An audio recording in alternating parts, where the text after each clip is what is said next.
2026-27ನೇ ವರ್ಷದ ಮುಂಗಡ ಪತ್ರವನ್ನು ಮಂಡಿಸಿದ್ದೇನೆ.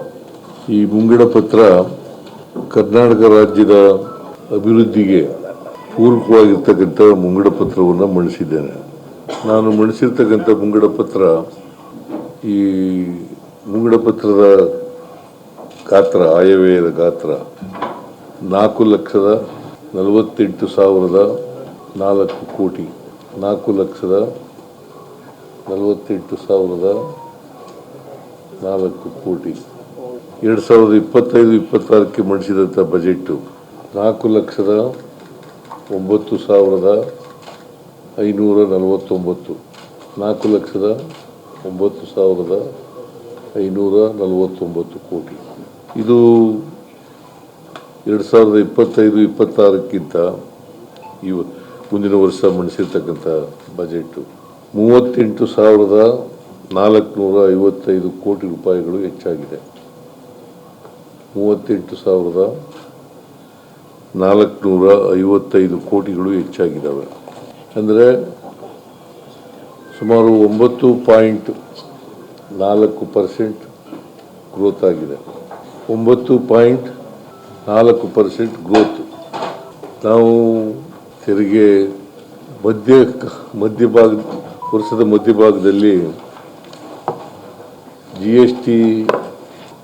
ಎಸ್ ಟಿಯನ್ನು ಕೇಂದ್ರ ಸರ್ಕಾರ, GST ಅಂದ್ರೆ ಗೊತ್ತಲ್ಲ, ಗೂಡ್ಸ್ ಆ್ಯಂಡ್ ಸರ್ವಿಸ್ ಟ್ಯಾಕ್ಸ್, ಅದನ್ನು ರ್ಯಾಷನಲೈಸ್ ಮಾಡ್ತೀವಿ ಅಂತ ಭಾಳಷ್ಟು ಪದಾರ್ಥಗಳಿಗೆ ಕಡಿಮೆ ಮಾಡಿಬಿಟ್ರು. ಇದು 2017ರಲ್ಲಿ GST ಆದದ್ದು. 2017ರಲ್ಲಿ GST ಆದದ್ದು 8 ವರ್ಷಗಳ ನಂತರ ಕಡಿಮೆ ಮಾಡಿದ್ರು. ಅದರಿಂದ ರಾಜ್ಯದ ಮೇಲೆ ಪರಿಣಾಮ ಏನಾಯಿತು ಅಂತಂದರೆ, ನಮ್ಮದು ಟ್ಯಾಕ್ಸ್ ಗ್ರೋತು 10% ಇತ್ತು. After the rationalisation of GST by government of India 4% ಇಳಿದುಬಿಡ್ತು. 4% 4% ಇತ್ತು ನಮ್ಮದು ಗ್ರೋತ್. 10%, 12% ಇತ್ತು. ಅಲ್ಲಿಂದ 4%. ಕೆಲವು ರಾಜ್ಯಗಳಲ್ಲಿ ಇವತ್ತು ಕೂಡ ಚೇತರಿಸ್ಕೊಂಡಿಲ್ಲ. ಅನೇಕ ರಾಜ್ಯಗಳು ಮೈನಸ್ನಲ್ಲಿದ್ದಾವೆ, ಮೈನಸ್ ಗ್ರೋತ್.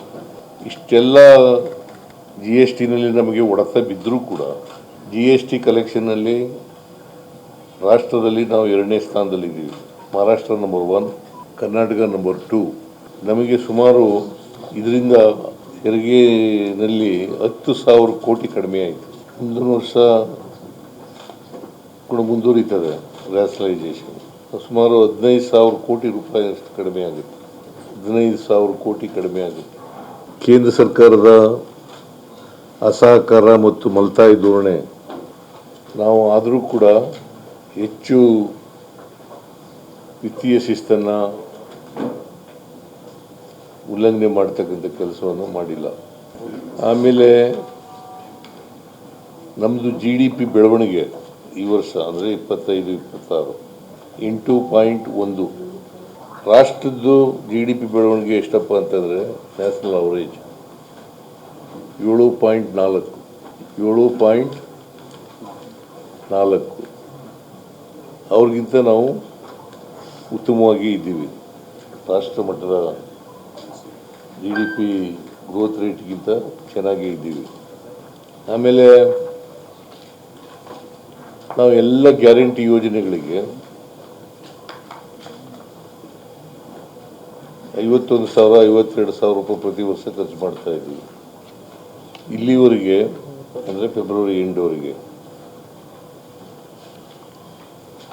1,21,598 ಕೋಟಿ, 1,21,598 ಕೋಟಿ ರೂಪಾಯಿಗಳನ್ನು ಖರ್ಚು ಮಾಡಿದ್ದೀವಿ. ಓನ್ಲಿ ಆನ್ 5 ಗ್ಯಾರಂಟೀಸ್: ಶಕ್ತಿ ಯೋಜನೆ, ಗೃಹಲಕ್ಷ್ಮಿ, ಗೃಹಜ್ಯೋತಿ, ಅನ್ನಭಾಗ್ಯ ಮತ್ತು ಯುವ ನಿಧಿ. ಈ 5 ಯೋಜನೆಗಳ ಮೇಲೆ ಫೆಬ್ರವರಿ ಎಂಡ್ವರೆಗೆ